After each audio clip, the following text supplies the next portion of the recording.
करने का काम कर रही है। इस निगम के तहत सरकार ठेका प्रथा को बढ़ावा देने का काम कर रही है, जिससे हमारे युवा मानसिक, शारीरिक और आर्थिक तौर पर अपने आप को पीड़ित महसूस कर रहे हैं। हाल ही में जो टीजीटी और पीजीटी की भर्तियां की गई हैं, उनमें भी नियमों की सरकार अनदेखी कर रही है। इस नियम के तहत आनन फानन में बिना किसी प्रक्रिया के पालन किए भर्तियां की जा रही हैं। जिन लोगों को भर्ती किया गया है, उनको दूर दराज के स्टेशन दिए जाते हैं, जिसके कारण बहुत से युवा जो हैं कम सैलरी और कच्ची नौकरी होने के कारण ज्वाइन भी नहीं कर पा रही है। उनके साथ बहुत जबरदस्त शोषण हो रहा है। बहुत सी नौकरियां में तो पेरेंट्स डिस्ट्रिक्ट जो है, होम डिस्ट्रिक्ट जो है, उसमें पोस्ट खाली होने के बावजूद भी दूसरे जिलों के अंदर उनको नौकरियां दी जा रही हैं, नौकरियों का नाम दिया जा रहा है। ऐसा करके सरकार पक्की नौकरियों के साथ साथ दलित व पिछड़े वर्गों का आरक्षण भी खत्म करने का प्रयास कर रही है। अध्यक्ष जी, आज के दिन करीब 1,80,000 से ज्यादा विभिन्न कैटेगरी के बहुत से विभागों में पद खाली पड़े हुए हैं और सीएमआई आंकड़ों के अनुसार प्रदेश 30.6% की बेरोजगारी दर जो है वो झेल रहा है। यह हरियाणा के लिए एक बहुत ही बड़ा काला धब्बा है। सरकार कोई भी भर्ती करती है तो उसकी ज्वाइनिंग समय पर नहीं कर पाती और कई भर्तियों में ऐसी खामियां बरती जाती हैं जो कोर्ट द्वारा निरस्त कर दी जाती हैं। आज अध्यक्ष जी, युवा निराश है, हताश है, क्योंकि उनको अपने जीवन यापन के लिए कोई पद दिखाई नहीं दे रहा। सीईटी भी इसी तरह से इसी मसले के अंदर जो कॉमन एलिजिबिलिटी टेस्ट जो लिया जा रहा है, उससे भी मैं सरकार से अनुरोध करूंगी कि ये हर साल लिया जाए, ताकि जो है हमारे बच्चों को उसका फायदा मिल सके। 3 साल की जो अवधि आपने दी है इसके अंदर, वो अवधि जो है वो सही नहीं है, क्योंकि जो बाद में बच्चे आएंगे वो कहाँ जाएंगे। तो इसलिए जो है इसको भी जो है इसके अंदर जो अनियमितताएं हैं उनको भी पूरी तरह से देखा जाए। और खास तौर से अध्यक्ष जी, जो इस रोजगार योजना के अंदर प्राइवेट जो एक्सपीरियंसेस हैं जिनके पास हैं, उनको रोजगार के अंदर जो है रोजगार इसमें नहीं लिया जाता। तो ये भी जो है जिन्होंने प्राइवेट काम कर रखा है उसको भी इनके अंदर लिया जाए। और जो ये कैप करी गई है 30,000 की, इसका मतलब ये है कि जो युवक इसके अंदर नौकरियां जिनको मिलेंगी, वो युवक जो हैं उनको आगे के लिए कोई बढ़ोतरी के कोई साधन नहीं। इसलिए बहुत जरूरी है अध्यक्ष जी कि ये भी प्रावधान डाला जाए कि जो बच्चे उसके अंदर अच्छा काम कर रहे हैं, जो मेरिट के अंदर आ रहे हैं, उनको भी आगे पूरी तरह से लिया जाए, ताकि उनको ये रहे कि आगे हमारा कुछ ना कुछ भविष्य जो है वो होगा। और जो है माननीय मुख्यमंत्री जी यहाँ बैठे हैं अध्यक्ष जी, ये यहाँ पर हमारी जब स्ट्राइक हुई थी, ट्रांसपोर्ट की बसों की स्ट्राइक हुई थी, उस समय जो है ये बच्चों को बुलाकर जो है ड्राइवर और ये कंडक्टर्स जो है उनको करवाया गया था। और माननीय मुख्यमंत्री जी ने उन्होंने मुझे बताया कि उन्होंने उनको आश्वासन दिया था कि उनको भी इसके अंदर शामिल किया जाएगा। तो मेरी अनुरोध है कि ऐसे जो कंडक्टर रह गए हैं, बहुत सारे बच्चों को तो आपने ले लिया है, ड्राइवर ले लिया है, लेकिन जिन्होंने सरकार का बुरे समय के अंदर साथ दिया है, उनको भी जो है इसके अंदर कौशल रोजगार योजना जो है उसके अंदर उसको शामिल किया जाए। अध्यक्ष जी, मैं पूछना चाहती हूं कि ये एलिजिबिलिटी क्राइटेरिया जो है ये क्यों नहीं फिक्स करा गया ये कौशल रोजगार योजना में। जब शॉर्ट लिस्टिंग करी जाती है कैंडिडेट्स की, तो इसका क्राइटेरिया भी जो है इसका पूरी तरह से फिक्स होना चाहिए था। और अध्यक्ष जी, जो मेरिट लिस्ट जो बनती है, क्योंकि हर चीज जो है पारदर्शिता के साथ होनी चाहिए, जो मेरिट लिस्ट जो बनती है वो मेरिट लिस्ट को जो है क्यों नहीं दर्शाया जाता कि सबको मालूम चले कि कौन कौन मेरिट लिस्ट में आया, कौन बैकडोर एंट्री से आया। ये सारी चीजें जो हैं अध्यक्ष जी उसके अंदर जो है दर्शाई जानी चाहिए। और मैं पूछना चाहती हूँ कि क्या प्रोसीजर फॉलो करा गया है for verification of antecedents and certificates of the applicants, कि उनके जो एंटीसीडेंट्स हैं, उनके जो पीछे की जो है क्या क्राइटेरिया फॉलो करा गया है जिससे जो है उनको वहां पे लगाया जाता है। साथ ही साथ अध्यक्ष जी, ये जो है हमारा जो लोग पीजीटी और टीजीटी के अंदर जो हैं, जिनको लगाया जा रहा है इस रोजगार जो कौशल रोजगार योजना के तहत, मैं ये पूछना चाहूंगी कि क्या इनको कभी रेगुलराइज करा जाएगा? जब आपके रेगुलर टीचर्स आएंगे, जो आपकी भर्ती के जरिए आएंगे, एचएसएससी के जरिए और एचपीएससी के जरिए, तो ये जो बच्चे जो लग रहे हैं, ये जो इसमें ठेके की तरह ही है, ये एक तरह से इनका क्या होगा? इनको बाहर निकाल के फेंक देंगे? इनका क्या होगा आगे? उसके बारे में भी सरकार जो है जरा उस पर रोशनी डाले। साथ ही साथ अध्यक्ष जी, सबसे बड़ी बात यह है कि ये रोजगार जो है कौशल जो है निगम आपने बना तो दिया, लेकिन कोई भी स्टैट्यूटरी बैकिंग इसकी नहीं है। आज के दिन मतलब जो भी कार्रवाई सरकार करती है तो वो स्टैट्यूटरी बैकिंग के साथ जो है करवाई जाती है, ताकि आगे आने वाले समय में जो बच्चे इसके तहत लगें उनको जो है वो कुछ कार्रवाई कर पाएं। यहाँ तो अगर ये इस तरह से, ये तो ठेका प्रथा जो है उसको बढ़ावा देने की बात हो रही है अध्यक्ष जी। ये जो है इसके साथ साथ मैं पूरी तरह से खिलवाड़ किया जा रहा है।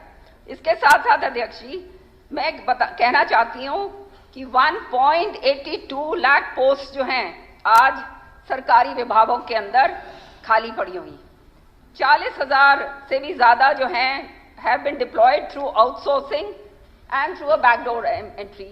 मतलब ये सारे के सारे ठेका प्रणाली जो है उसको बढ़ावा दिया जा रहा है। और हम सब जानते हैं कि मास्टर रोल्स के अंदर किस तरह से करप्शन होता है अध्यक्ष जी, किस तरह से शॉर्ट सर्किटिंग करी जाती है, किस तरह से जो है इधर उधर जो है सारी कार्रवाई होती है। और जो ज्यादातर जो सिलेक्शन हैं अध्यक्ष जी, 1518 पोस्ट जो हैं ग्रुप डी की, स्पोर्ट्स कोटा की खास तौर से, वो जो है वो खत्म कर दी गई हैं। और क्योंकि एक सब्सिक्वेंट एलिजिबिलिटी क्राइटेरिया बनाया है, सॉरी मैं I am using a lozenge because my throat is very bad. तो ये एलिजिबिलिटी जो क्राइटेरिया बनाया है, इसके अंदर ये जो ग्रुप डी की जो पोस्ट हैं, ये पूरा कोटा जो है वो पूरी तरह से स्क्रैप कर दिया गया। तो उनका बच्चों का क्या होगा? और खास तौर से जो है अब जो है 38,612 पोस्ट जो है टीचर्स की प्राइमरी लेवल पे खाली पड़ी, 25,534 सेकेंडरी लेवल पे खाली पड़ी, और 6,618 पोस्ट हायर एजुकेशन डिपार्टमेंट के अंदर हरियाणा के अंदर खाली पड़ी हैं। तो अध्यक्ष जी, मैं पूछना चाहती हूँ सरकार के पास क्या रोड मैप है? हम जानते हैं कि आज सबसे बड़ा ज्वलंत जो प्रश्न हमारे सामने आता है वो ये है कि ये बेरोजगार जो बच्चे हैं वो हताश होके घूम रहे हैं। और मेरे पास इस तरह के बच्चे आते हैं कि बहन जी, हमारे को अगर नौकरी नहीं लगी, हमारी शादियां भी नहीं होंगी, कोई लड़की देके राजी नहीं है। कौन अपनी लड़की देगा एक बेरोजगार युवक को? तो ये सोशल जो है फैब्रिक उसको भी खराब कर रहा है। तो हमें जो है बहुत गंभीरता के साथ, संगीनता के साथ जो है इस चीज को लेना पड़ेगा कि किस तरह से हम अपने बच्चों को एडजस्ट कर पाएं और उनको उस तरह का जो है कॉन्फिडेंस दे पाएं कि आने वाले समय के अंदर वो जो है खाली नहीं रहेंगे, उनको जो है पक्का करा जाएगा या आगे उनकी जो है बढ़ोतरी करी जाएगी।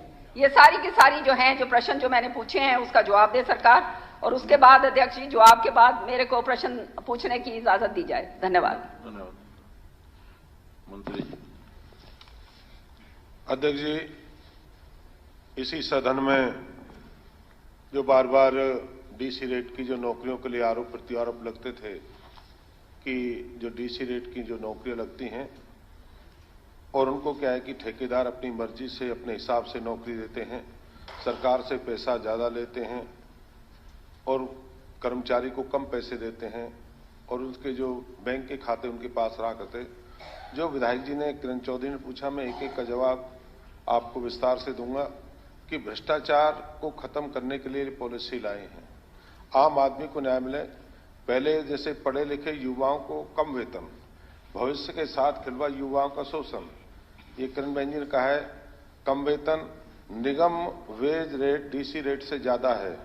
ड्राइवरों को पंचकुला में पहले डीसी रेट 19,953 रुपये मिलते थे, अब निगम वेज के तहत 20,590 रुपये मिलते हैं। पहले युवाओं को निजी ठेकों के द्वारा शोषण होता था, ठेकेदारी प्रथा के तहत शोषण करते थे ठेकेदार, और निजी ठेकेदारों के तहत अनुबंध कर्मचारियों को कम वेतन दिया जाता था। जो बार बार हम किसी स्कूल में जाते थे या किसी अपने जैसे ITI की बात करूं या रोडवेज की बात करूं या स्कूल जाता हूं, उन सफाई कर्मचारियों से साइन तो कराते थे, 12,000 रुपये देते, उनको 6,000 रुपये थे। तो बार बार आरोप प्रत्यारोप पूरे प्रदेश में लगते रहते थे। इस तरह से होता आया है और कर्मचारी सफाई के लिए अपने हक मांगता। आज कर्मचारी के सीधा पैसा उसके खाते में जाता है और उसे कोई आज हरियाणा में जिसने निगम बना है, कौन सा एक भी हरियाणा में किसी ने ये नहीं कहा मुझे समय पर पैसा नहीं मिले, मुझे पूरी तनख्वाह नहीं मिली। मैं एक कार पहले तो रोज दिन आए दिन यही कहता और इसी सदन में आरोप लगते थे। पहले युवा ठेकेदारों का शोषण होता था, ठेकेदारी प्रथा का शोषण, और निजी ठेकेदारों को कम वेतन दिया जाता था। निजी ठेकेदारों के लिए EPF, ESI आदि उचित सुविधाओं के समय अनुसार नहीं दी जाती थी। इन अनियमितताओं के विसंगताओं को दूर करने के उद्देश्य से हरियाणा कौशल रोजगार निगम का गठन किया। इसलिए हरियाणा कौशल रोजगार गठन के हरियाणा सरकार के विभिन्न विभागों में काम के लिए दिए जाने वाले अनुबंधित कर्मचारियों को भर्ती के लिए किया गया है। भर्ती के दौरान गरीब जो अंतिम व्यक्ति, जो गरीब आदमी है, जिस आदमी के पास 1,80,000 से कम है, 1 लाख रुपए अपने परिवार का पालन पोषण करता है, उस गरीब व्यक्ति का कैसे उद्धार हो। उस गरीब व्यक्ति को नौकरी सरकार की सेवा करें। बच्चा इंटेलिजेंट है, बच्चा को घर पे नहीं है, वो बेचारे को कोई सहारा नहीं मिलता था। जो आसपास के हमारे लोग थे वही लोग उसमें DC रेट में नौकरी लगते थे कि गरीब आदमी को कैसे न्याय मिले, गरीब आदमी के परिवार का कैसे गए। प्रदेश के मुख्यमंत्री मनोहर लाल जी ने अंतिम व्यक्ति जो गरीब पंक्ति में खड़ा है उसका उद्धार कैसे हो और उसका कैसे उत्थान हो। तो भर्ती के दौरान गरीब अंत्यों परिवार युवाओं के रोजगार उत्थान के लिए विशेष प्रावधान है। वर्तमान में कार्य कर्मचारियों में से कई बोगस कर्मचारी मिले और उनसे निकल कर बाहर आए हैं। पहले भर्तियों में पारदर्शिता नहीं है। हमारे साथी ने आरोप लगाया है, मेनन ने, अपने चहितों को एडजस्ट करना है। मैं आपको जानकारी देता हूं अध्यक्ष जी, सभी भर्तियां सरकार के तय diplomat of controversial person policy 2022 से बनाई है, 30 जून 2022 के तहत। वो साइट पे है, इसका सरकार की वेबसाइट पे उपलब्ध है। सभी भर्तियों के पूरी तरह से पारदर्शिता है, आप जाके देख सकते हैं। बिना किसी मानव हस्तक्षेप के उसमें एक ऑनलाइन पॉलिसी के तहत के निर्धारित मापदंड भी हर पैरामीटर लाइन पे आप जाके देख सकते हैं। एक एक जानकारी आपको उपलब्ध मिलेगी और कोई बिना जानकारी के उसमें नहीं होगा। एक दूसरा और का है, सरकारी ठेकों को प्रथा बढ़ावा, युवा मानसिक शारीरिक आर्थिक तौर पर पीड़ित करना सरकार पर आरोप लगा। युवाओं को जो निजी ठेकेदार थे जो शोषण करते थे, ESI PF नहीं मिलना, 12,000 मिलना, 6,000 गोजा में रखना, तय करना, तय बाजारी करते थे, उस भ्रष्टाचार को खत्म करने का काम किया कि जो असली जो कर्मचारी है उसके गोजे में पैसा जाए और उन लोगों को मुक्ति। बेरोजगार जो लोग थे, जिनको बेरोजगारी थी, जिसमें काम नहीं था, जो आदमी रोटी के लिए कपड़े के लिए तरता था, उन बच्चों को एक पॉलिसी प्रदेश के मुख्यमंत्री आई कि उससे क्या है कि उनको जो युवाओं का जो शोषण होता था वो खत्म किया। एक आज की एक नई किरण की है कि लोगों को भरोसा और विश्वास हुआ है कि हमें कौशल विकास निगम में नौकरी मिल सकती है और EPF और ESI की आदि सुविधाएं जो जिसको ठेकेदार खा जाता था, जमा ही नहीं करता था, और जमा करके उसके खाते में ये ESI और PF दोनों ही उसके खाते में डालने का काम है। एक और आरोप लगाया, आनंद फानन बिना किसी प्रक्रिया के पालन की गई भर्तियां हैं। नौकरियों की जानकारी निगम पोर्टल पे है, कोई भी जानकारी अपलोड है। और अब जब भी हम नौकरी समाचारों से पात्र के माध्यम से पूरी जानकारी दे। सभी भर्तियों में सरकार के द्वारा तय diplomat of controversial person policy 2022 का पालन है। युवाओं को भर्ती सरकार द्वारा तय गई नीति के तहत है। ऑनलाइन पोर्टल द्वारा पारदर्शी तरीके से है। उल्लेख हरियाणा सरकार की वेबसाइट पर है।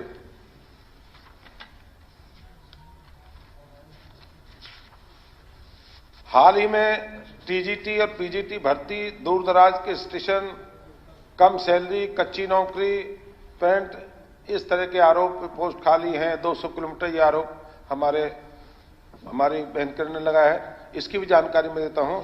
उम्मीदवारों का पंजीकरण करते समय अगर मुझे नौकरी चाहिए, मैं जिले से फरीदाबाद मेरा जिला है, मैं 3 जिले लिखूंगा आसपास, 3 जिले लिखेगा 1, 2, 3, 3 जिलों।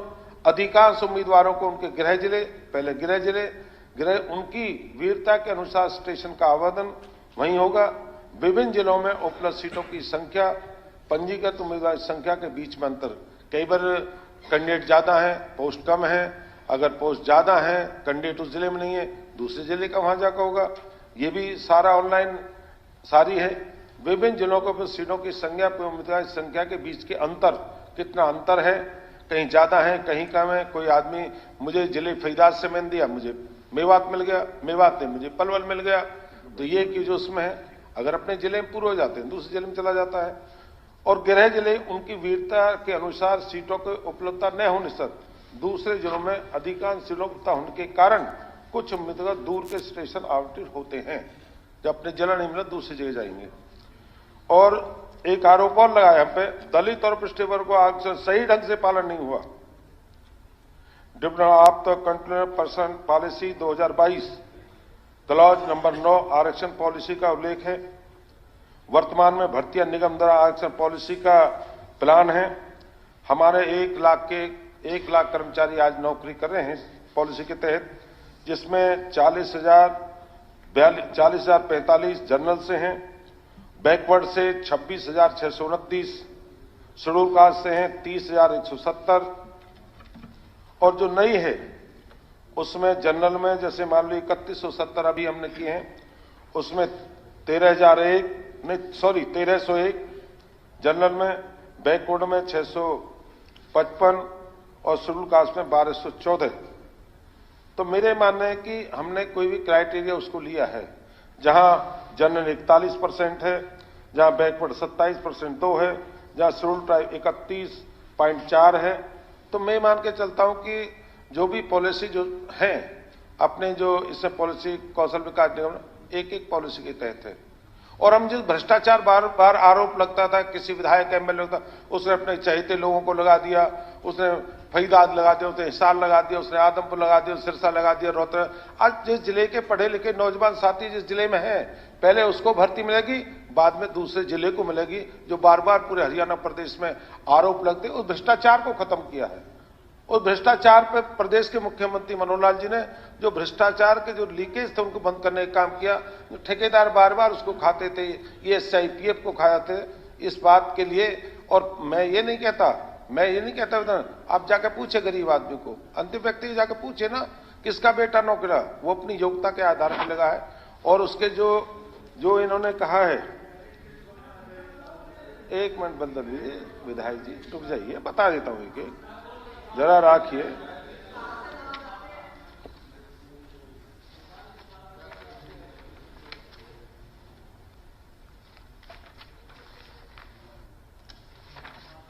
और ये कहा कि पारिवारिक आय जो इसमें 150 नंबर का जो दिया है, वो भी जानकारी देता हूं।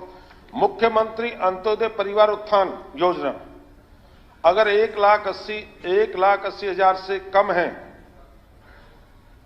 1,80,000 वाले को 40 नंबर मिलेंगे, जो 1 लाख से कम है उसको 50 नंबर मिलेंगे, जो 1,80,000 से 250 रुपए का उसको 30 अंक मिलेंगे, जो 2.5 लाख से 4 लाख है उसको 20 अंक मिलेंगे, जो 4 लाख से जिसकी कमाई 6 लाख तक है उसको 10 अंक मिलेंगे। और फिर मैं पूछा उम्र की छूट, जो कि जैसे उम्र में है, कई बड़ा है छोटा नहीं बुलाते, जो 18 साल से 24 वर्ष तक उसको 5 अंक मिलेंगे, जो 24 वर्ष से 30 वर्ष तक है उसको 10 अंक मिलेंगे, जो 30 से 36 अंक है उसको 15 अंक मिलेंगे, जो 36 वर्ष से 42 वर्ष का उसको 10 अंक मिलेंगे, जो 42 वर्ष जिसकी उम्र की उसको कुछ भी नहीं मिलेगा, उसको 0। और ये भी कहा है कि भी पूछा है अपने जो क्वालिफिकेशन, रीकल क्वालिफिकेशन के बारे में जानकारी मांगी है। 20 अंक तक दिए जाते हैं, जिनमें रीकल और सर्टिफिकेट जो कि NCBT और CCBT के से जैसे कि ITI से किसी को SBSU यूनिवर्सिटी से मांगी, पोस्टों के हिसाब से, डिप्लोमा है, डिग्री है, उसके हिसाब से जैसे सोशल इकोनॉमिक के हिसाब से 5 अंक देने का दिए जाएंगे, जिसमें विधवा है, कोई दूसरा बच्चा, उसका पिता 42 साल की उम्र में चला गया, उसको 5 नंबर देने का काम करेंगे। या बच्चा छोटा 12-15 वर्ष की आयु है और पिता का स्वर्गवास हो गया, उसको 5 नंबर देने का सरकार ने काम किया है। जो बच्चा कॉमन टेस्ट में पास कर लेगा उसको 10% छूट दी जाएगी। जो बच्चा उसी जिले का रहने वाला हो, उस जिले में पोस्ट निकलती है, 10 अंक उसके अतिरिक्त रूप में दिए जाते हैं। ये प्रदेश की सरकार की एक कौशल विकास निगम योजना इसलिए बनाई है अध्यक्ष जी, जो भ्रष्टाचार में जो आरोप लगते थे, और मैं तो जिला फरीदाबाद का रहने वाला हूं और मैंने तो भोगा है, मैंने तो देखा है। जिला फरीदाबाद के डीसी रेट का बच्चा नहीं लगा करता था पलवल फरीदाबाद का, हम पे तो बाई ईयर आते थे और बाई ईयर का नौकरी अपने घर चले जाते थे, ज्वाइन गए। आज इस पॉलिसी से लाभ है, अगर जिस जिले में बच्चा नौकरी लगेगा, अगर उसको वहां बच्चे हैं, मास्टर हैं, 10 नंबर उसको मिलेंगे। पहले उसको फरीदाबाद नहीं मिलेगा तो पलवल मिलेगा, पलवल नहीं मिलेगा गुड़गांव मिलेगा। तो इससे क्या है कि पूरे प्रदेश के बच्चों, नौजवान साथियों को लाभ मिलेगा। ये पॉलिसी प्रदेश के हित में है, लोगों के हित में, नौजवान साथियों के हित में है। तो मेरा ये अध्यक्ष जी जवाब है। बाकी तो मैंने हर चीज को छूने का प्रयास किया है जो मेरी कौशल विकास निगम से है। धन्यवाद जी। अध्यक्ष जी, एक बार सप्लीमेंट्री मेरे को सप्लीमेंट्री का पूछना दो। अध्यक्ष जी, बहुत विस्तार से माननीय मंत्री जी ने इसका जवाब दिया, लेकिन कई चीजें ऐसी हैं जो अभी भी ग्रे एरिया के अंदर हैं, और वो मैं आपसे खास तौर से पूछना चाहूंगी कि जो पीजीटी की जो एडवर्टाइज करी गई थी सरकार से पोस्टें थ्रू HSSC और बाद में विड्रॉ कर ली गई थी, क्योंकि as they had come under the gazetted group B. अब खाली HPSC जो है वो कॉम्पिटेंट था इसको रिक्रूटमेंट्स के लिए। अब इसको इनमें से निकाल कर हरियाणा कौशल रोजगार योजना के अंदर इसको डाल दिया गया है।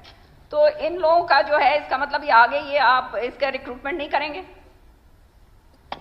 दूसरी बात अध्यक्ष जी, ये आपने एलिजिबिलिटी क्राइटेरिया और ये मेरिट की बात बहुत विस्तार से बताई है। ये आप इसको जो है इसको पारदर्शिता अगर है तो पूरी तरह से इसको दर्शाना चाहिए, इसको लगाना चाहिए कि आपके जो है पब्लिक डोमेन के अंदर इनको आप दीजिए ताकि पता चले सबको।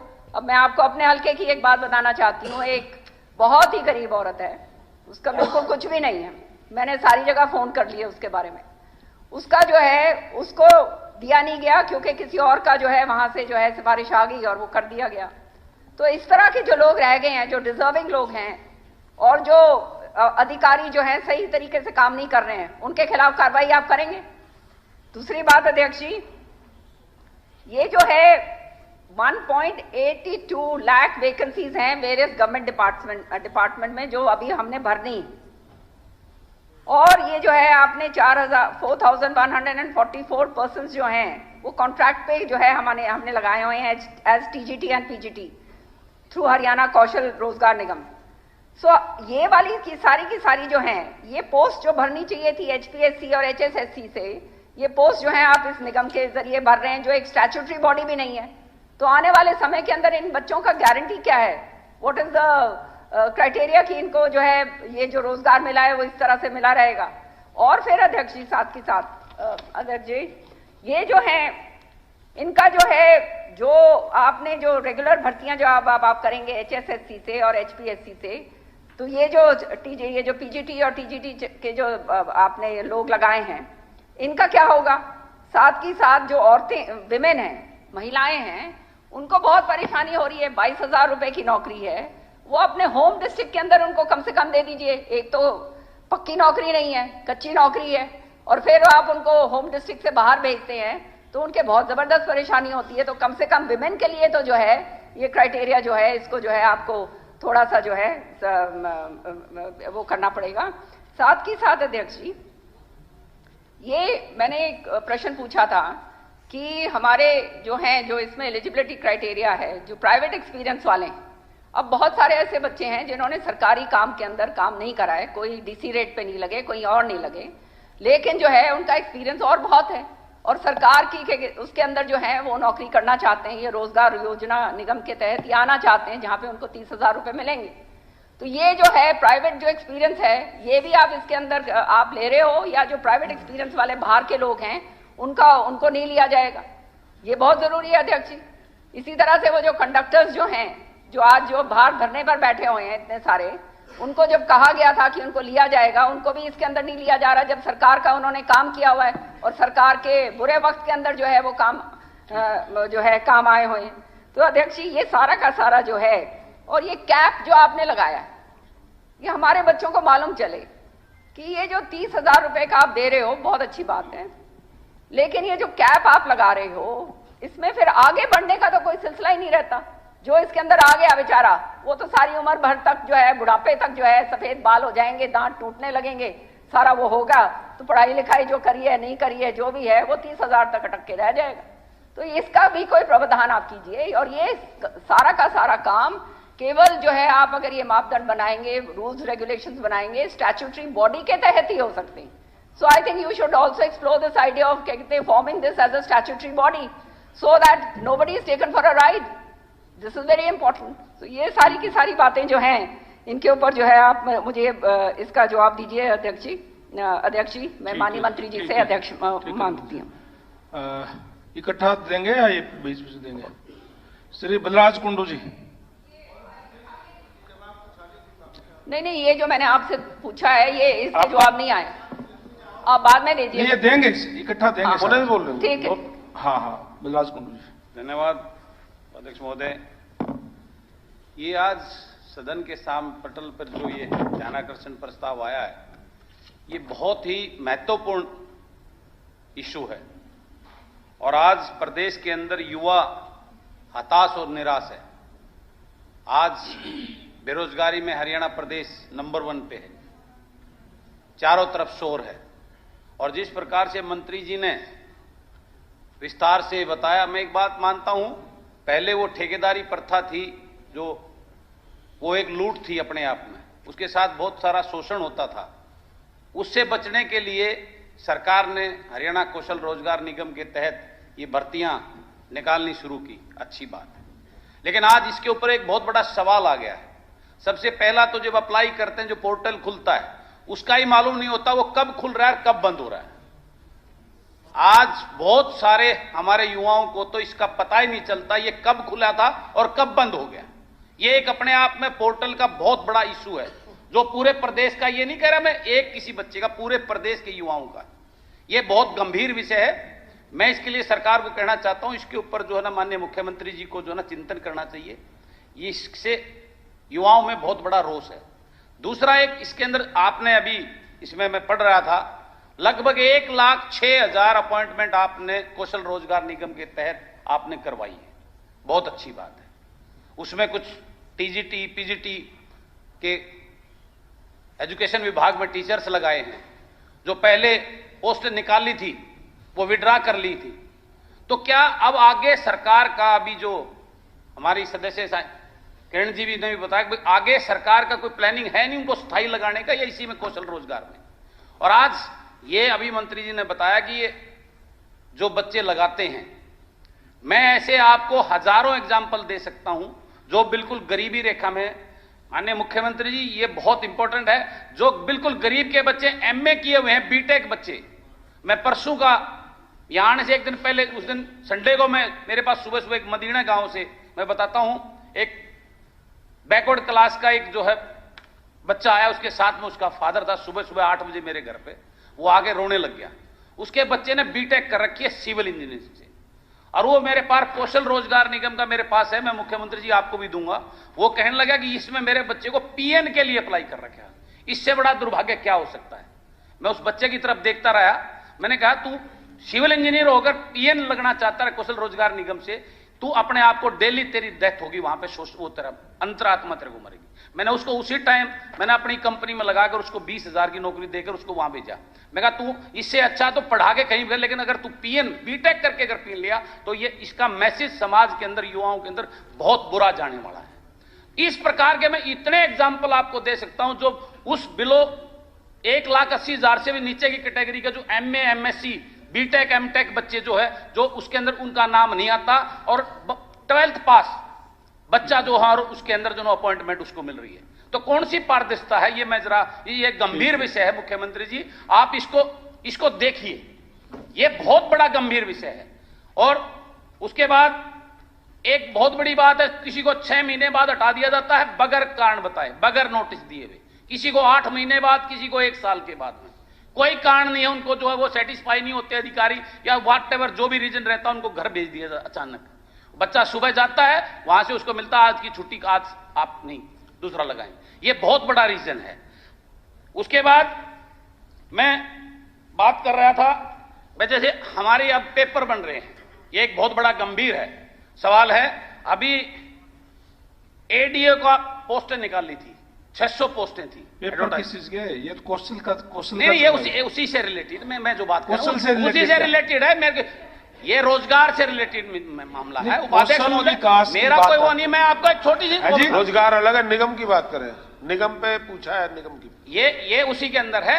एडीओ लगाए हैं, उसके अंदर जो पेपर की जो 50% क्वालिफिकेशन नेगेटिव मार्किंग की कंडीशन लगा के इतना जटिल बना दे। मेरी सुनो, 600 में से 57 बच्चों को क्वालिफाई करके बैठो आप, और कोई बाकी सबको कौशल रोजगार, नहीं वही बात, कौशल रोजगार में लगा दिया उनको। नहीं वो ये है जी मेरे पास, ये अलग से आंकड़ा, अलग से कोई चर्चा हो तो उसमें उठाना ये बात। मुख्यमंत्री ऐसा पेपर बनाओगे तो इसका मतलब सरकार हमारे बच्चों को नकारा तो भारतभूषण बत्रा जी।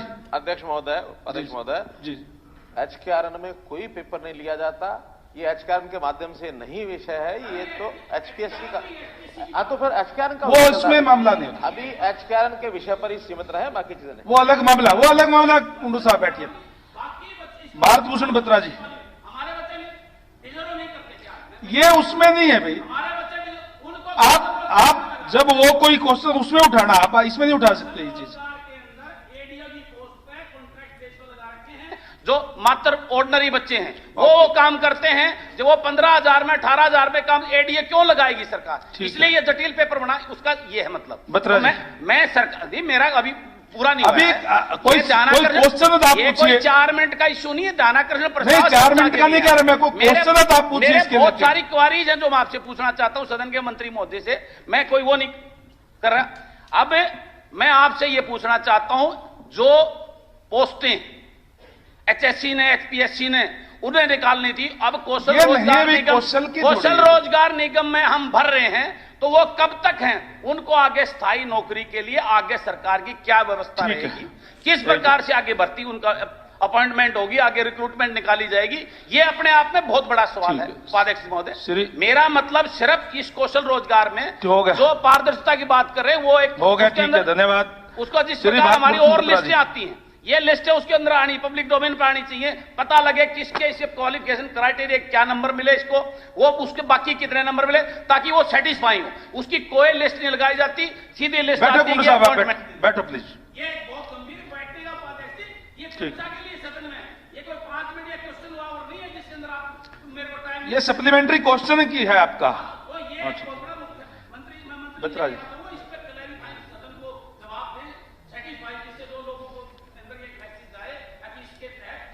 बोलो बत्रा जी, आपका उनका माइक बंद, आप बोलिए।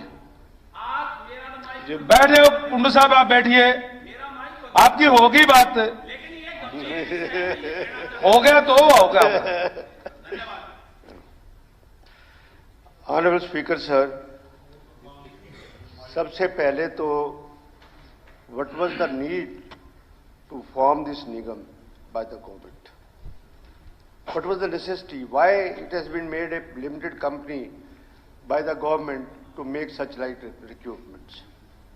Secondly, had this been with the government bodies, only government bodies, the matter would have been different. कम से कम सरकार के अधिकारी को ये पावर सारी देते, सब कुछ एक विधि के साथ से वो काम करते, सब कुछ करते, तो तब भी इस बात के लिए संतोष होता कि अधिकारी ठीक काम करके सब कुछ ठीक करेंगे। आपने इंटेंडिंग ऑर्गेनाइजेशन जो साथ में जिसको आपने टेंडर देना है, इस रिक्रूटमेंट का सब कुछ है, उसमें प्राइवेट प्लेयर्स भी बीच में आपने डाल दिए। इसमें है कि intended organisation mean all the departments, board, corporation, statutory bodies, universities, public sector undertaking, mission, authorities etcetera under the control of the government. Up to this it's all right, it's very all right, but also private establishment which sent their intent to deploy manpower to the निगम। अब इनको आपने अख्तियार दे दिए तो वो अख्तियार ये list कहां से आई? अभी करना या बाद में कर लेना उसमें? आप तो अच्छे वाले विद्वान हैं, वकील हैं, सारा लैंग्वेज पढ़ेंगे। ये तो जो इंडेंट देते हैं, अर्थात जिनको वर्कफोर्स चाहिए, वो गवर्नमेंट का डिपार्टमेंट भी मांग सकता है इस कंपनी से, बोर्ड कॉर्पोरेशन भी मांग सकता है, इवन कोई प्राइवेट एजेंसी भी किसी को वर्कफोर्स चाहिए वो इनसे मांग सकता है। प्राइवेट वालों को कोई कंपनी में डाल करके हमने कोई रिक्रूटिंग एजेंसी नहीं बनाया है, केवल नहीं ऐसा नहीं है। मान लो दूसरे और मानो कोई नौकरी चाहिए, उसके लिए सरकार के पास आ जाए, अपनी नौकरी तो देने की बात नहीं। प्रश्न क्या है? माननीय मुख्यमंत्री जी बता रहे हैं, सुन तो लो आप। एक फैसिलिटेशन दी है। मान लो सरकार को चाहिए 10,000 लोग, 10,000 में ले लिए, अब हमारे पास उसको मान लो नहीं है, कल को प्राइवेट वाला भी को कहता है कि हाँ इन्हीं शर्तों के ऊपर मुझे 100 लोग दे दीजिए, 500 दे दीजिए, 1000 दे दीजिए, और हम अगर एक ट्रांसपेरेंट तरीके से उसको भी 1000 लोग दे देते हैं तो हमारे एक दायरे में से निकल करके होकर जाएंगे, उनको भी तसल्ली रहेगी, उनका ईपीएफ, उनका प्राइवेट फंड, ईएसआई वो सारा कटना शुरू हो जाएगा। आज जो चीज प्राइवेट यानी ठेकेदारों के माध्यम से सारी चीजें चल रही थी, जिसका सरकार भी उपयोग करती थी, बोर्ड कॉर्पोरेशन उपयोग करते थे, यूनिवर्सिटीज उपयोग करती थी, और प्राइवेट जो एंटरप्रेन्योर है, कोई फैक्ट्री वाला है, कोई कंपनी वाला है, वो भी वहीं से लेता था प्राइवेट वाले से। हमने एक सरकारी प्लेटफॉर्म दे दिया सबको। सरकारी प्लेटफॉर्म में अगर कोई लेता है, कल को हम एक ओवरसीज प्लेसमेंट सेल बना रहे हैं, सुनिए, हम ओवरसीज प्लेसमेंट सेल बना रहे हैं, जिसमें अभी तक तो सब प्राइवेट एजेंसी जो है विदेशों में नौजवानों को भेजती हैं और यहां से कबूतरबाजी होकर के दुनिया भर के इलीगल तरीके से भी जाते हैं। कितने ही केस बने हुए हैं। आज मान लो हम अगर सरकारी प्लेटफॉर्म दे देंगे जनता को कि भाई इसके माध्यम से आप जाओ, विदेश में नौकरी मिलती है, तो हम आपको फैसिलिटेट करते हैं, हम क्या गुनाह कर रहे हैं? हम एक एक्स्ट्रा प्लेटफॉर्म दे रहे हैं लोगों को, जनता को। हम कोई प्राइवेट लोगों के माध्यम से चयन करा रहे हैं, ऐसा नहीं है। कंपनी जो है, उस कंपनी में सारे जो गवर्नमेंट के अधिकारी हैं वही हैं, केवल प्राइवेट को फैसिलिटेशन दी है, भाई आपको भी आदमी चाहिए, हमारे पास लिस्ट है, हमारे पास लोगों ने अप्लाई किया है, सरकार को भी, बाहर भी, जहां जरूरत है, नॉर्म्स वही रहेंगे जो उस कंपनी के हैं। डिसेबल्स को क्या रिजर्वेशन इसमें दी जा रही है? गीता जी वो बत्रा जी बोल रहे हैं। क्या बताएंगे कि आज तक कितनी प्राइवेट ऑर्गेनाइजेशन ने आपके निगम के थ्रू एम्प्लॉयमेंट दी? बता दीजिए, बताइए, मंत्री जी बता दीजिए, आप ना बताएं कि कितने लोगों को आपने एम्प्लॉयमेंट दे दी है। ये चलो। सेकेंडली कि इस मेरिट लिस्ट को कौन डिसाइड करता है? जो है मैंने परफॉर्मा जो बनाया है, सारा कुछ मैंने है, इस मेरिट लिस्ट को कौन डिसाइड करता है? उसके बाद ये था कि खानपुर भगत फूल सिंह मेडिकल कॉलेज के अंदर 32 एम्प्लॉइज वहां पर ऑलरेडी वहां पर वर्क कर रहे थे, और वहां पर आप प्राइवेट प्लेयर्स की बात की, वहां पर एक ठेकेदार ने निगम को लिस्ट दी और उनको अप्लाई कर दिया। आप कहते कि प्राइवेट प्लेयर्स नहीं है, आप कहते कि प्राइवेट प्लेयर्स का नाम ही नहीं है। अगर प्राइवेट प्लेयर्स का नाम नहीं है, या जिनको आप एम्प्लॉय करने के लिए जो मेरिट आपके पास नाम रिकमेंड करते हैं, तो बिल्कुल ठीक है। फिर प्राइवेट प्लेयर ने ये लिस्ट कैसे दे दी और निगम ने उनको अपॉइंटमेंट लेटर दे दी और उनको हटा दिया।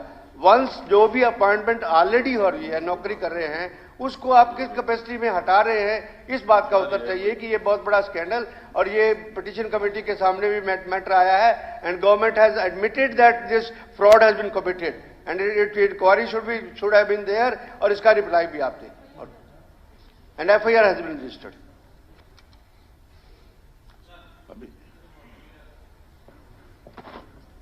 ये चर्चा हुई काफी, और मंत्री जी ने भी काफी लंबा चौड़ा जवाब दिया, और उन्होंने कहा मेरिट पे हम लेते हैं। जो एलिजिबिलिटी का क्राइटेरिया, उसको तो मेरिट बता रहे हो आप, उसमें नंबर दे रहे हो, भी इतनी आमदनी से कम होना चाहिए, इतनी आमदनी इतनी होगी तो इतने नंबर मिलेंगे। ये एलिजिबिलिटी का क्राइटेरिया है, मेरिट नहीं है। और कौन तय करता है कि किसकी कितनी आमदनी है?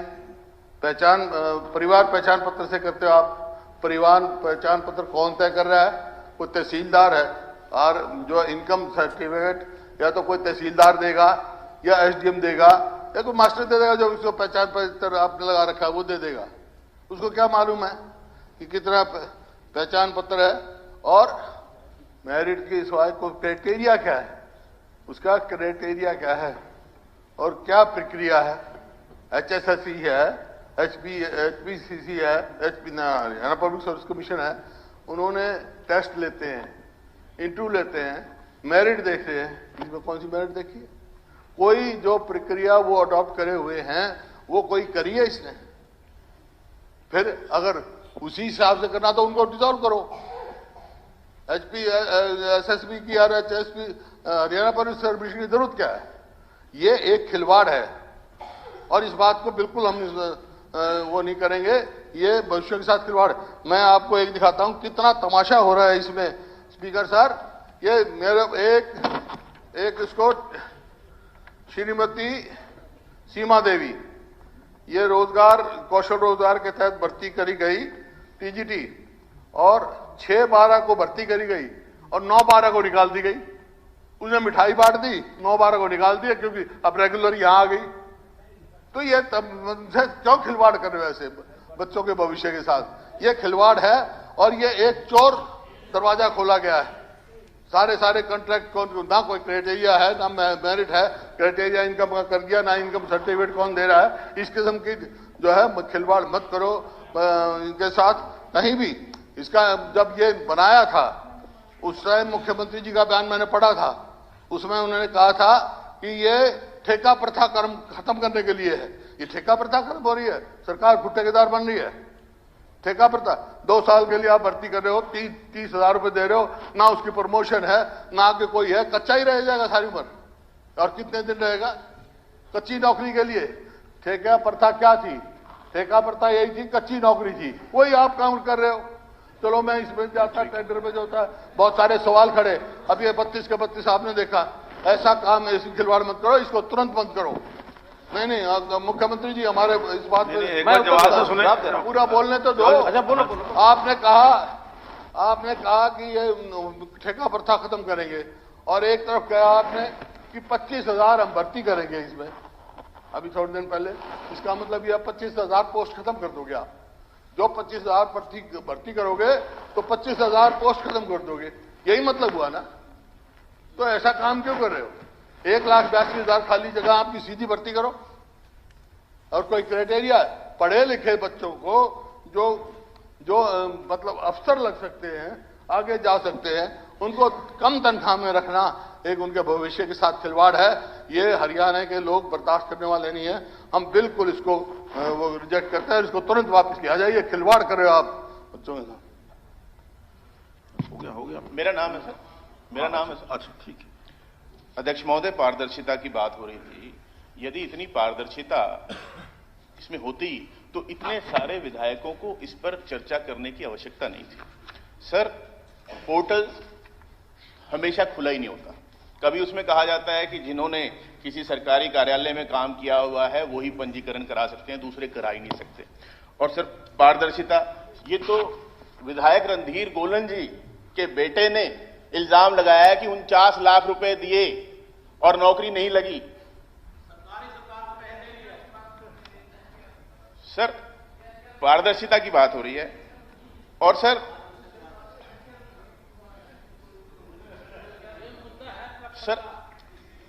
जवाब पे बताया गया कि HPSC और HSCC से भी अलग से भर्ती हो रही है। सर, अगर भर्ती हो रही है तो इतनी पोस्टें खाली क्यों हैं? और कितने स्पीकर सर, जिन्होंने पंजीकरण कराया और उन्हें नौकरी नहीं मिली, क्या उन्हें बेरोजगारी भत्ता मिल रहा है? लाखों लोग ऐसे हैं, पहले तो वो पंजीकरण नहीं करा पा रहे। जो पंजीकरण करा लेते हैं और नौकरी नहीं मिल रही, क्या उन्हें आप बेरोजगारी भत्ता दे रहे हैं? ये मेरा प्रश्न है सर। और दूसरा भी, कितनी भर्तियां HSCC के माध्यम से हुई हैं, वो तो बाईपास हो गया। पक्की नौकरी नहीं है। जो आदमी, जैसे अभी हुड्डा साहब ने भी कहा कि 6 दिन बाद निकाल दिया, किसी को 2 महीने बाद निकाल दिया, किसी को 6 महीने बाद निकाल दिया, उनका भविष्य क्या है? तो शोषण तो युवाओं का सर हो रहा है। यहां पे शोषण तो है। कहां जाएंगे वो? तो जो भर्ती HSSC, HPSC के माध्यम से होनी चाहिए वो कौशल रोजगार के माध्यम से ना किया जाए, और इसके अंदर जो बताया गया कि पारदर्शिता नहीं है, उस पारदर्शिता को बढ़ाया जाए। थैंक यू, धन्यवाद। मूलचंद जी, रिप्लाई जी। नहीं, हो गया, बस हो गया। आपने बहस का विषय नहीं है। मूलचंद जी बैठ। नहीं है जी। अध्यक्ष जी, उत्तर मैं दे रहा हूं इसका। एक मिनट उत्तर में दे रहा हूं। आप कुंडू जी बैठ जाइए, आपका समय हो चुका। नहीं, आफ्ताब जी बोलिए। नहीं, बिल्कुल नहीं। सर, जो कौशल रोजगार निगम के तहत 10-10 साल से शहीद हसन खां मेडिकल कॉलेज में जो बच्चे कार्यरत थे ठेकेदारों के तहत, उनको निकाल के और ठेकेदारों द्वारा ही नई सूची डाल के उनको, मतलब 10 साल के उनका जो कार्य वो था अनुभव, उसको भी नजर, ये मतलब इसकी सच्चाई है। मेडिकल कॉलेज के बच्चे जो लगे हुए थे वो हर रोज धरने पे और प्रदर्शन पे कि उनके नाम बदल के और उनकी लिस्ट को चेंज करके, ये पारदर्शिता है इसके HRKM की कि उनकी नजरअंदाज कर दिया गया उनके क्राइटेरिया को। तो इस तरीके से तो फिर ये बिल्कुल ही सारा उसके भविष्य के उसके बच्चों को जो है, उनको यही नहीं पता कि कितने दिन के बाद, इतने 10 साल के बाद भी उनको तो निकाल दिया, और जो 6 महीने से थे उनको कर लिया गया। और वही ठेकेदारों जैसे भगत फूल सिंह का बताया, इस तरीके का ये करा गया। बिल्कुल ट्रांसपेरेंसी नहीं है इसमें, बिल्कुल बच्चों के साथ धोखा हो रहा है। थैंक यू, धन्यवाद। अब आदरणीय मुख्यमंत्री जी रिप्लाई। अध्यक्ष महोदय, पहला विषय तो ये है कि आज के जितने भी ध्यानाकर्षण प्रस्ताव हैं, ये केवल HKRN को लेकर के ही हैं, ना कोई HPSC को लेकर के हैं, ना कोई स्टाफ सिलेक्शन कमीशन को लेकर के हैं, ना बेरोजगारी को लेकर के हैं। थोड़ा सीमित रखेंगे तो उसमें थोड़ा सबकी संतुष्टि भी होगी, जो प्रश्न चाहिए। एक मिनट, ऐसे नहीं वरुण जी, ऐसे बिल्कुल नहीं, बिना पूछे नहीं। आप चल बैठिए। तो इसलिए एक तो विषय है। दूसरा मेरा कहना है कि HKRN एक विशेष पर्पज से बनाया गया है, और जैसा पहले मंत्री जी ने भी उसमें बता दिया और हमारी बहन किरण जी ने भी उसको स्वीकार किया कि ये आउटसोर्सिंग का जो ठेकेदारों के माध्यम से हम भर्ती करते थे, लोगों को लेते थे, ये उसका एक विकल्प है। वो जो सारी शिकायतें आती थी, वो शिकायतें न रहें और हम उनकी शोषण से कैसे युवकों को बचाएं, क्योंकि सैलरी कम है ये हमको पता है। उस सैलरी में से भी उनका और शोषण होता रहे। किसी को पहले एडवांस में ले लिया, फिर उनके बैंक में खाते में डाल दिए, किसी का PF जमा नहीं कराया, किसी को ESC की सुविधा नहीं दी। वो सारी चीजें खत्म करने के लिए हमने उसको वहां से लिया है। तीसरा, ये एक नया पोर्टल है, पहली बार बना है, इसमें कोई कमी नहीं होगी ऐसा कोई दावा नहीं है। कुछ कमियां इसमें मान लो है तो चर्चा में से निकलेंगे, उसको ठीक किया जाएगा, निश्चित किया जाएगा। चौथी बात, इसमें भर्तियां अभी मात्र 4-5 हजार ही हुई है। बाकी तो जो पिछले ठेकेदारी पर चल रहे थे लोग, उनको इसमें पोर्ट किया गया है ताकि वहां की सूची से निकाल करके इसमें डाल दिया जाए। जो कठिनाइयां उनको वहां आ रही हैं वो यहां बंद हो जाए, और उनकी सहमति से ये सब कर रहे हैं, बिना सहमति के नहीं कर रहे। बल्कि एक जांच का विषय हम जांच करेंगे कि जो पहले भर्तियां आउटसोर्सिंग हो रही थी, उसका ना तो कहीं हमारे HR डिपार्टमेंट में HKRS में कोई रिकॉर्ड होता है, ना उसकी तनख्वाहें हमारे सिस्टम में से DD उसमें से जाती हैं। वो तो ठेकेदारों के माध्यम से उनको पैसा इकट्ठा जाता है, वो आगे दे देते हैं, नाम की लिस्ट देते हैं। हजारों लोग अभी भी बकाया हैं जिनके नाम पोर्ट भी नहीं कर रहे वो, और वो मिल भी नहीं रहे, कोई शिकायत भी नहीं है। तो कहीं ना कहीं हो सकता है नीचे कोई गड़बड़ ठेकेदारों के लेवल पर रही होगी कि नाम कितने ही दे दिए, लगाए कितने, और उसमें फिजिकली लोग हैं कि नहीं हैं, ये भी एक हमको ध्यान में आ रहा है। लेकिन जांच का विषय भी करके बताएंगे, और मैं कोशिश करूंगा कि अगले सत्र में ये सारा डाटा भी आपको बता सके। एक बहुत बड़ा ऐसा जो गलत दिशा में एक विषय चला हुआ था, उसको ठीक करने के लिए सब कर रहे हैं। स्पष्ट इसमें है कि ये पक्की नौकरी नहीं है, ये आउटसोर्सिंग की नौकरी है, कच्ची नौकरी है, 1 साल के लिए प्रारंभ में होती है। हर साल 1-1 साल के लिए ही अगर जरूरत होगी तो एक्सटेंड किया जाएगा। इनकी जगह पर अगर पक्की नौकरियों को लोग आएंगे ताकि बच्चों की शिक्षा वो यानी प्रभावित ना हो, या कोई और किसी डिपार्टमेंट का काम है वो जल्दी से हो जाए, प्रभावित ना हो। PN भी होंगे, ड्राइवर भी होंगे, कहीं टेम्परेरी मानो इंजीनियरिंग के लोग भी होंगे, कहीं क्लर्क भी होंगे। तो ऐसे सब पोस्टों के लिए जितनी रिक्वायरमेंट थी वो सब इसमें की जाएगी। अभी तो मोटे रूप से 2 बड़े ग्रुप अध्यापकों के किए थे और उसमें एक कठिनाई आई थी। क्या? पहले तो एचटेट की कंडीशन लिख के नहीं दी थी, बाद में डिपार्टमेंट ने कहा कि इसमें तो एचटेट होना चाहिए था। हमने उसमें बिना एचटेट के भी कुछ उनको मार्क्स दे करके उनके जो उनकी क्वालिफिकेशन थी, यानी जो ओरिजिनल क्वालिफिकेशन थी उसके मार्क्स उतने ही 20 नंबर एचटेट का है तो 20 नंबर उसमें डिस्ट्रीब्यूट करके, ताकि किसी तरीके से लेकर के टेम्परेरी है, पढ़ाना है बच्चों को, बाद में जैसे पक्के आएंगे उनको अलग करेंगे। फिर सेकेंड टाइम में एचटेट ले लिया, लेकिन बाद में ये एचकेएन के लोगों ने कहा कि वो तो एचटेट डिपार्टमेंट के हिसाब से होता, हर एक डिपार्टमेंट का अलग एचटेट का पेपर होता है। ऐसी जानकारी मेरे लिए भी पहली बार है। उसके कारण से कुछ बच्चों को ऑफर लेटर देने के बाद भी उनके अपॉइंटमेंट लेटर नहीं जा सके। जैसे 9 तारीख और 12 तारीख की जो बात बता रहे हैं उसमें से ऐसे कुछ हैं, तो 600-700 लोगों का अपॉइंटमेंट लेटर नहीं गया है। 2000 सिलेक्ट हुए थे, 1400 के लगभग ज्वाइन हुए, 600 लोग अब इसमें रह गए। आगे उनकी जैसी आवश्यकता होगी उनकी मेरिट के हिसाब से जो फाइनल मेरिट है उसको सिलेक्शन में फिर आ जाएंगे तो फिर लगेंगे। तीसरा, कोई एग्जाम नहीं है इसमें, मेरिट एग्जाम से तो नापी जा सकती है। या तो क्राइटेरिया क्या है, प्राथमिकता क्या है, बोर्ड ऑफ डायरेक्टर्स उनके सामने विषय रखा जाता है, वहां वो क्राइटेरिया प्रायोरिटी तय करते हैं। क्राइटेरिया में क्वालिफिकेशन तो अनिवार्य है ही है जो मांगते हैं। दूसरा क्राइटेरिया, एक तो जितना लोकलाइज्ड हो सके उतना लोगों को लेना चाहिए। ये जो ट्रांसफर आता है थोड़ी तनख्वाह का आदमी और 200 किलोमीटर दूर उसकी बारी आएगी, हो सकता है प्रारंभ में तो कह दे हाँ ठीक है, क्योंकि उसको नौकरी नहीं है, घर खाली बैठा है, वो 100-200 किलोमीटर दूर के भी हाँ करेगा। बाद में वही कहेगा मेरी थोड़ी तनख्वाह है जी, वो आपके हमारे सबके पास जाएगा, मुझे तो घर के पास चाहिए। तो हमने जो लोकलाइज्ड लोग हैं उनको ज्यादा प्राथमिकता दी है। दूसरा, जो गरीब परिवार है, जो अंत्योदय की श्रेणी में आते हैं, जिसकी तुरंत आवश्यकता है, नहीं पक्की नौकरी भी मिल रही, तो जब तक नहीं मिलती तब तक यहां एडजस्ट हो जाए। तो उसके अंदर जो 1 लाख से भी नीचे क्राइटेरिया जिनका है, यानी परिवार की इनकम। अब आप कहते हैं कि किसने तय किया? देखिए, परिवार पहचान पत्र में बहुत पारदर्शी तरीके से हमने 70 लाख परिवारों का रजिस्ट्रेशन किया है और 70 लाख परिवारों में जिनकी गरीबी रेखा से नीचे, वो भी हरियाणा में ही तय की है पहली बार।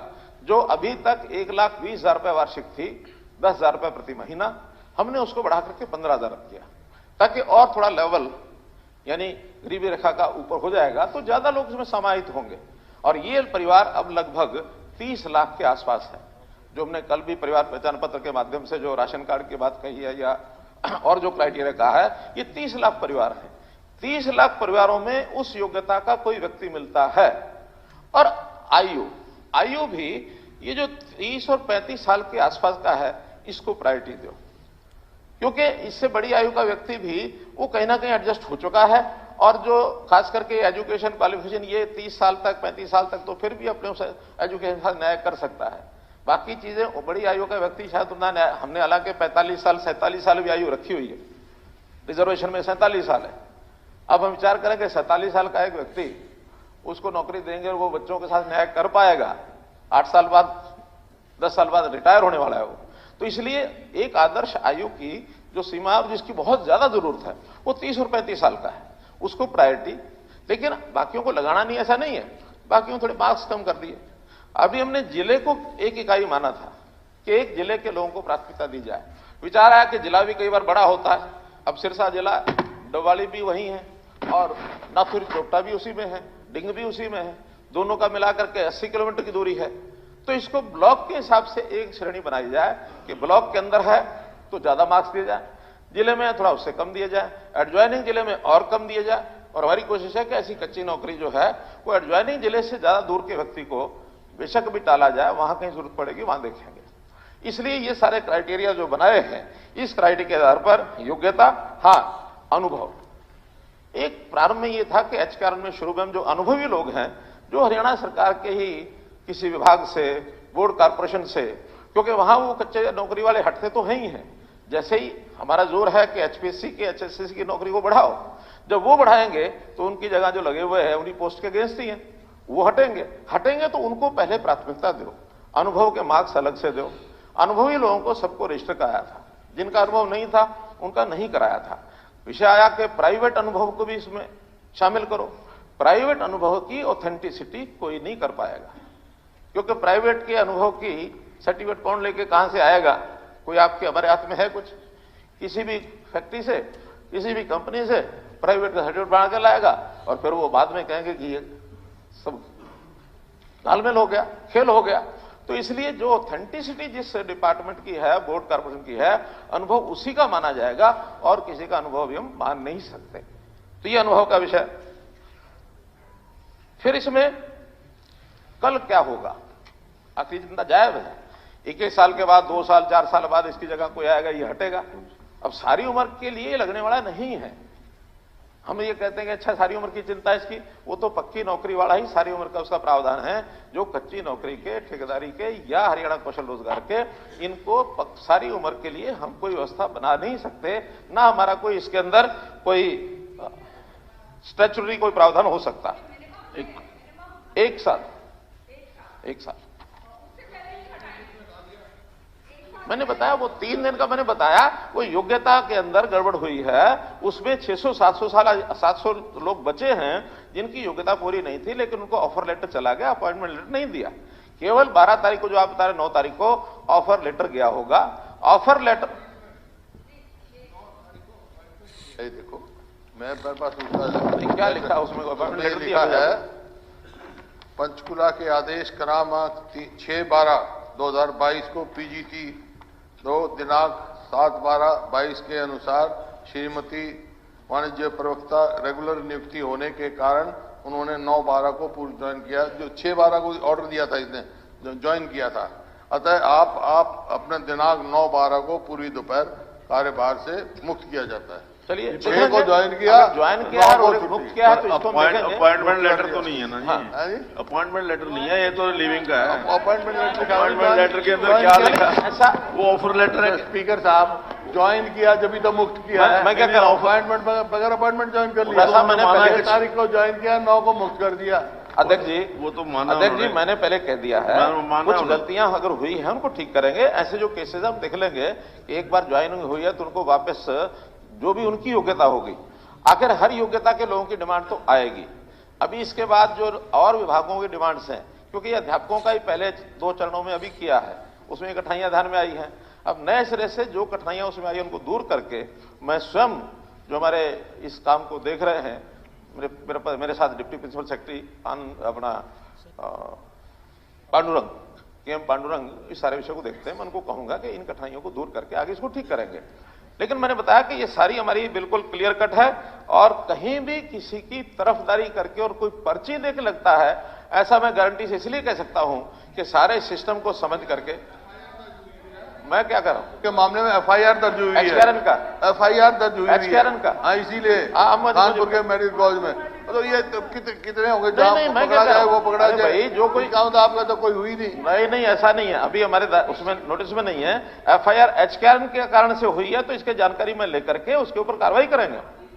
अरे भाई अभी नहीं पता तो बता देना, कार्रवाई करेंगे। मैं कह रहा हूं अगर कहीं इस प्रकार का जानबूझ के किसी ने अपने नाम उसमें घुसेड़ दिए तो उसकी कार्रवाई करेंगे। मैं इसलिए कह रहा हूं, एक मिनट, मैं इसलिए कह रहा हूं कि अध्यापकों के दोनों बार जो 2074 और 2049 इन लोगों की जब उसके अंदर अवसर इनको जिनको देना था उसका क्राइटेरिया समझ करके मैंने स्वयं बटन दबाया, और स्वयं बटन दबाने के बाद दोनों बार 10-10 लोगों से मैंने फोन भी किए। एक ने कहा जी नहीं अभी तो कोई समाचार नहीं। मैंने कहा फोन बंद करो, अपना फोन में देखो उठा के तुम्हारे पास कोई मैसेज आया है। 5 मिनट बाद फोन आया, हाँ जी मैसेज आया है। तो इसलिए उनको हाथों हाथ बटन दबाते हैं, हाथों हाथ उनको मैसेज ये पहुंचता कि आप फला जगह जाकर के, हाँ आपको अपना वो डालना पड़ता, उनको अपना नंबर डालना पड़ता, फिर उनको स्कूल का स्थान पता लगता कि इस स्कूल में आप 15 दिन के अंदर जाके ज्वाइन करें। 15 दिन में ज्वाइन नहीं करता, फिर उनको मैसेज आता आपका नाम इसमें से खत्म काट दिया। क्योंकि ये लंबा समय का मामला नहीं है, हमने और भी नए लोगों को उसमें लगाना है। इसके बाद हमारे पास जो बहुत बड़ा डाटा वो है परिवार पहचान पत्र का। परिवार पहचान पत्र में से अब हम आगे इस क्राइटेरिया गरीबी के हिसाब से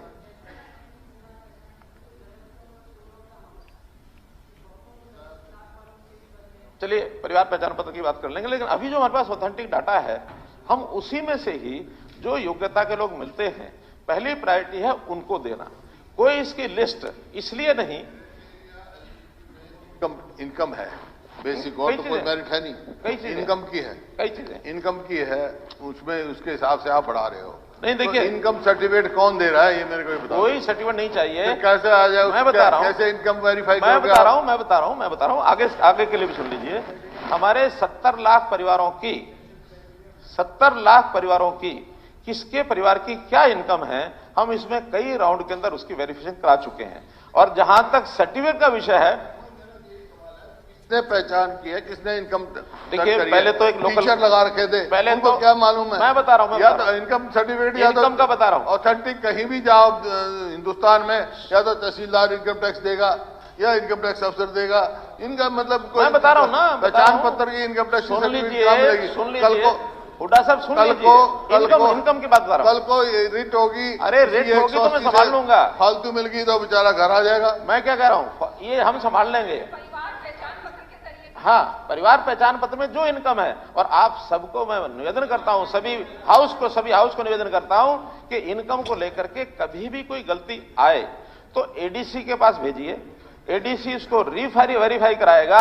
और एडीसी तहसीलदार से तो ऊपर ही होता है, एडीसी तहसीलदार से ऊपर होता है ना। एडीसी की वेरिफिकेशन के बाद उसकी इनकम दर्ज होती है, कोई अपने आप नहीं कर सकता। नहीं, शुरू कर रहे हैं, शुरू सुन तो लो।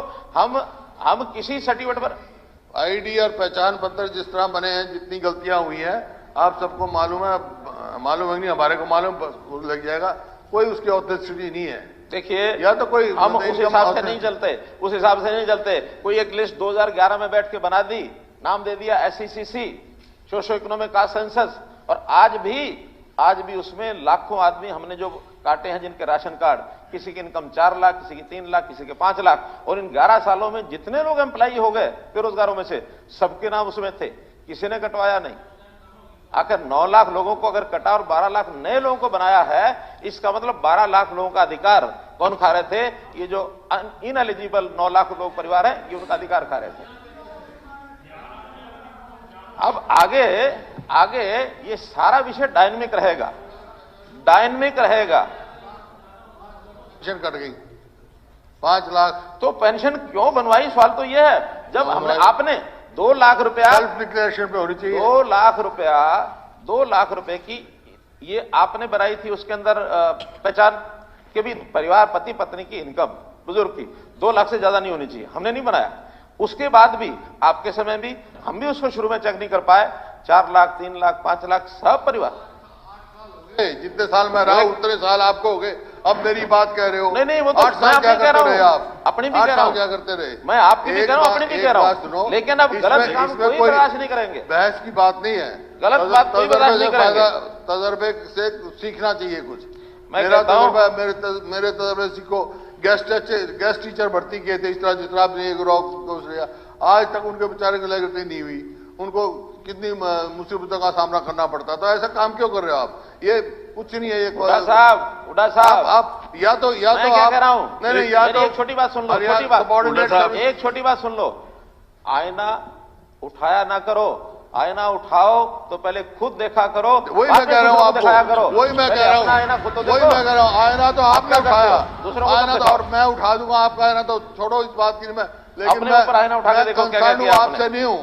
मैं हरियाणा के युवाओं के भविष्य से हूं, जिसके साथ खिलवाड़ हो रही है। हम युवाओं को ये कौशल युवाओं को नौकरी देना, कौशल रोजगार निगम जो है देना, ये हमारा काम है। के साथ खिलवाड़ है, खिलवाड़ है, ये नहीं हम आपकी तरह नहीं है। नहीं, मैं बता रहा हूँ आपको, आपकी तरह नहीं है। अच्छा काम करो तो मेरे बात करके CMI के साथ फोटो छुपाते रहते हैं और उनको कहते हैं 36%, 40%। आमने सामने नहीं है, एक बार आप बोल लीजिए। आप एक बार अगर आपने मेरे को नहीं, आप अपना पक्ष रख दीजिए। मैं खड़ा बैठा सुनता रहूं। अगर नहीं वो मेरा नाम लेकर मैं बैठा सुनता रहूं। नहीं, सुनने की बात नहीं है। आप बोलिए, मैं मना नहीं कर रहा, लेकिन आमने सामने वैसे बहस करना ठीक नहीं है। आप बोलिए, मैं कहूंगा कि मुख्यमंत्री जी से भी निवेदन करूंगा। पर जब मुख्यमंत्री जी जब मुख्यमंत्री जी बोल रहे हैं तो फिर मेरा निवेदन है। मैं तो शुरू में कह दिया था, फिर इन्होंने वो मुद्दा उठाया, फिर और नहीं। जब एक बार मुख्यमंत्री जी बोल रहे हैं, मेरा निवेदन ये है कि आप बीच में इंटरफेयर ना करें, बीच में इंटरफेयर ना करें। हाँ जी। कोई वो मान रहे हैं सुधार करने की होगी, जरूरत करेंगे। मैंने बताया कि कोई कमी रही है उसको सुधार करेंगे, लेकिन केवल इसलिए कि हमने किसी बात का यानी केवल विरोध करना है, वो विरोध करने के लिए। और मैं एक और बात बता रहा हूं, हमारे सारे समय में जितने काम हुए हैं उसमें कुछ शब्दों का कटाक्ष हमारे विपक्षी मित्र करते हैं। क्या करते हैं? हम आएंगे पीपीपी को खत्म कर देंगे, हम आएंगे पोर्ट उड़ा देंगे, हम आएंगे मेरिट वेरिट को फाड़ के फेंक देंगे। मैं क्या कह रहा हूं? मेरी बात पूरी सुन लो, उड़ा साहब मेरी बात पूरी सुन लो। नहीं मैं तो मेरी बात बोल लेना, तो फिर उसके बाद आप बोल लेना। मेरी बात सुन लो, बाद बोल लेना ना। मेरी बात सुन लो, मेरी बात पूरी सुनो। मैं आज इस सदन में बहुत ही दावे से कह रहा हूं कि जितनी बार ये ज्यादा बोलेंगे कि पीपीपी खत्म कर देंगे, मेरिट वेरिट को फाड़ देंगे और ये सब टाइटल, अरे आपने नहीं कहा किसी और विपक्ष, मैंने आपका नाम नहीं लिया, मैंने इनका नाम नहीं लिया, मैंने इनका नाम नहीं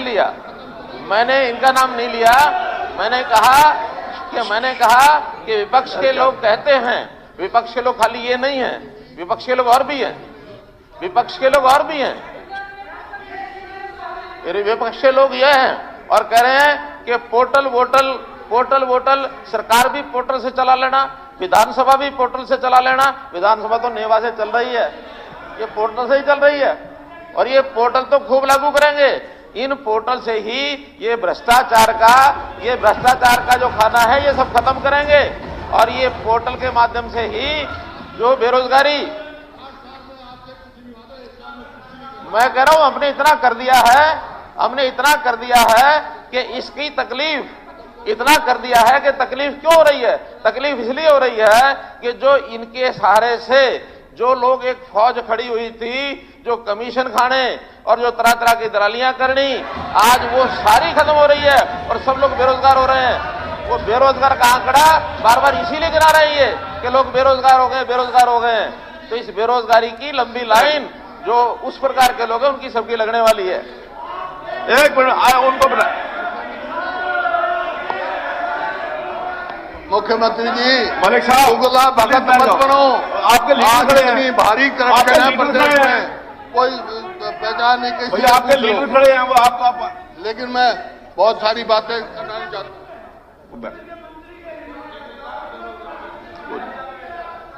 कुंडू साहब ने कहा है, हमारे कुंडू साहब ने कहा है कि अध्यापकों की भर्ती, वो मैंने सारी बात बता दी है।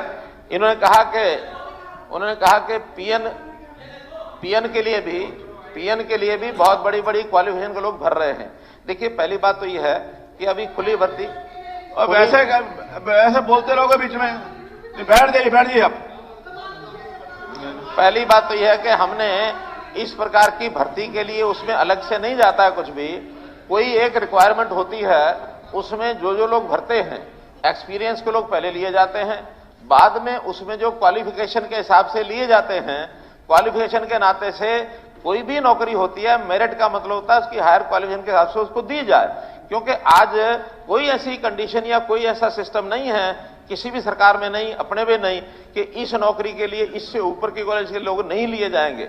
अगर कोई बेरोजगार है और अपनी मर्जी से ज्यादा क्वालिफिकेशन वाला लोअर मेरिट पर, लोअर एक कैटेगरी की सर्विस पर आना चाहता है तो उसको रोक नहीं सकते हैं। हाँ, उसके लिए खुला है मैदान। क्या कि वो अपनी आगे की नौकरी के लिए, जो पहले कभी होता था कि किसी भी डिपार्टमेंट से उसको एनओसी लेनी पड़ती थी, हमने एनओसी का प्रावधान खत्म कर दिया कि उसको एनओसी नहीं लेनी है।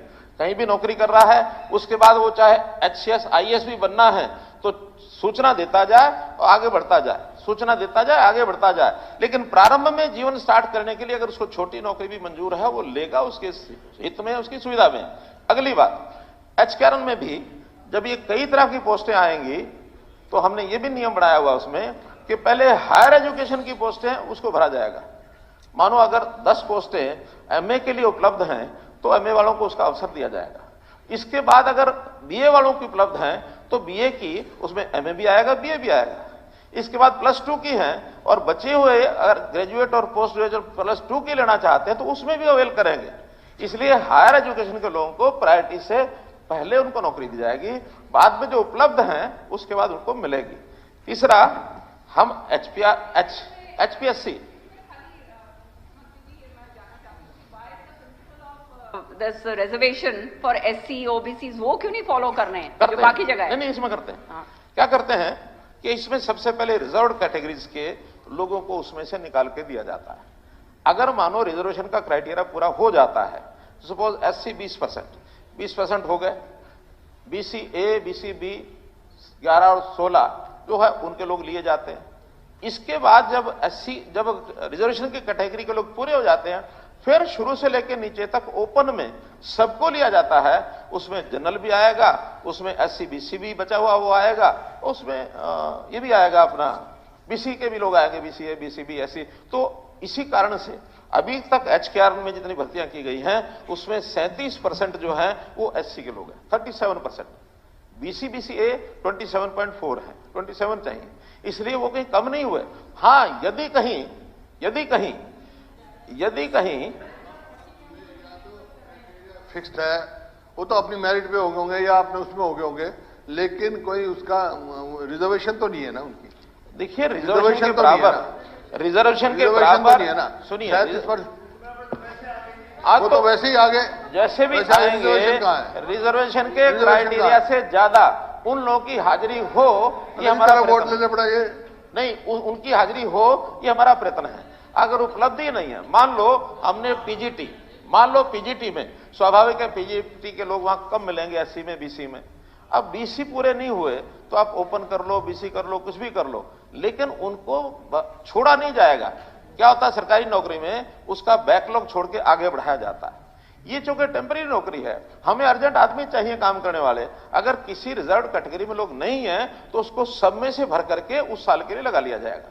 आगे फिर जरूरत पड़ेगी, जितने प्राथमिकता के आधार पर जितनी उनकी रिजर्वेशन का है उनको लेकर के फिर अगर खाली बचती हैं तो कहीं से भी भरा जाएगा। हमको आदमी चाहिए काम करने के लिए तुरंत। हम उस इंतजार में रहेंगे तो वो इंतजार में फिर ये पोस्टें फिर खाली पड़ी रहेंगी, फिर इसका नंबर बढ़ाना पड़ेगा। तो जितना नंबर दिया हुआ है उसके हिसाब से इसको भर्ती किया जाता है। मैं बता रहा था लिस्ट की बात।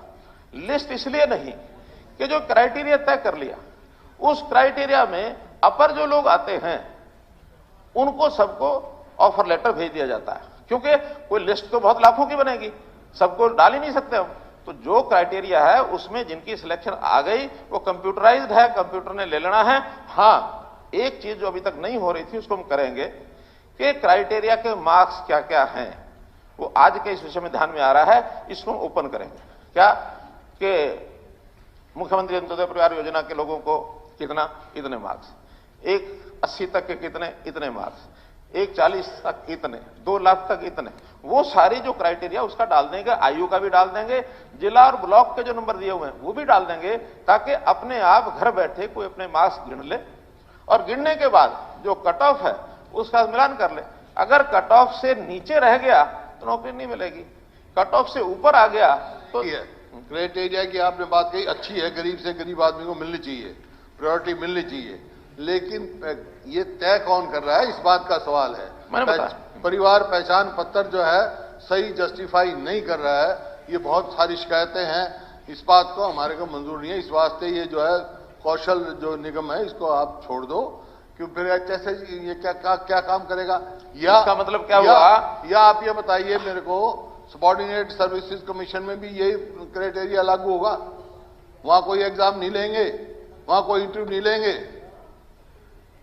कल को ये आते हैं आप रेगुलर निकालते हैं यही अप्लाई करेंगे, इनका कोई एग्जाम नहीं होगा?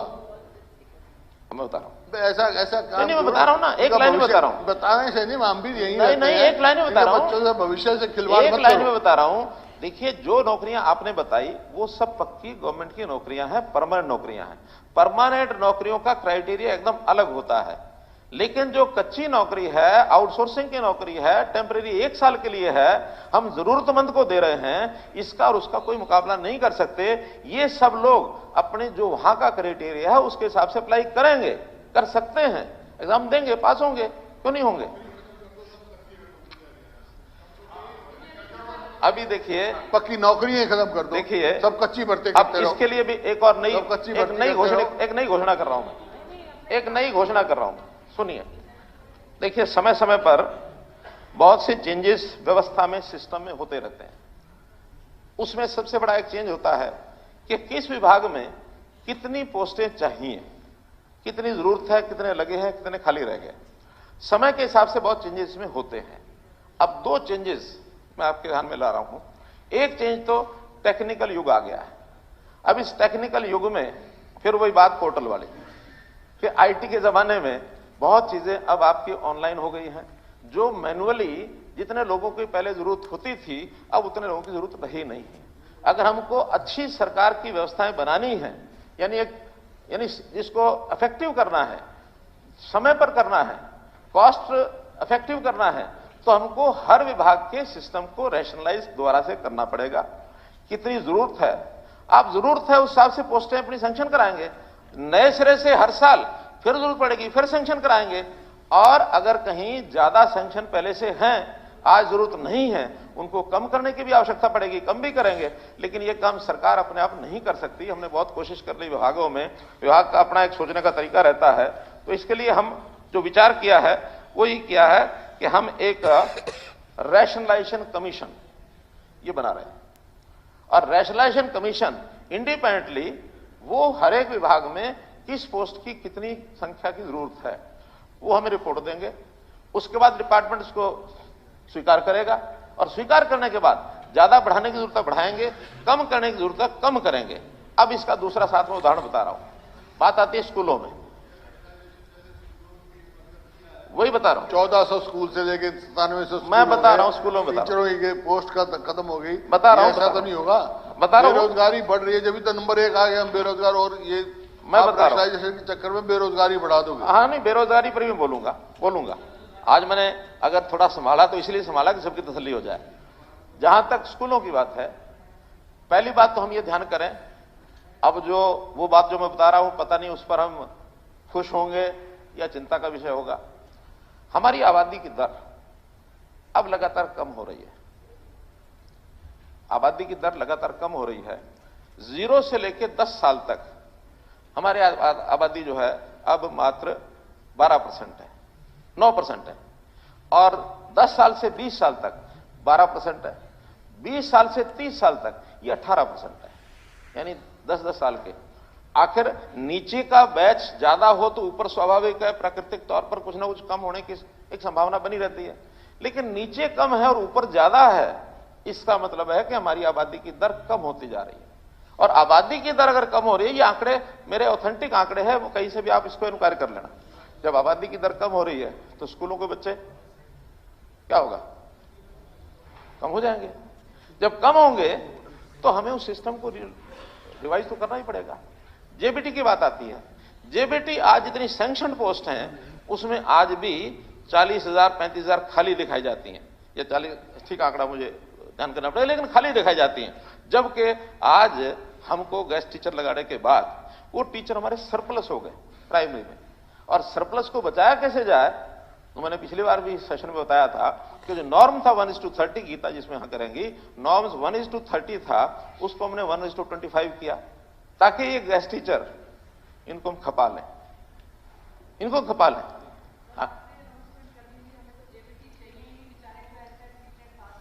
ओहो, मैं तो एक बात बता रहा हूं आपको कि एक उदाहरण दिया मैंने।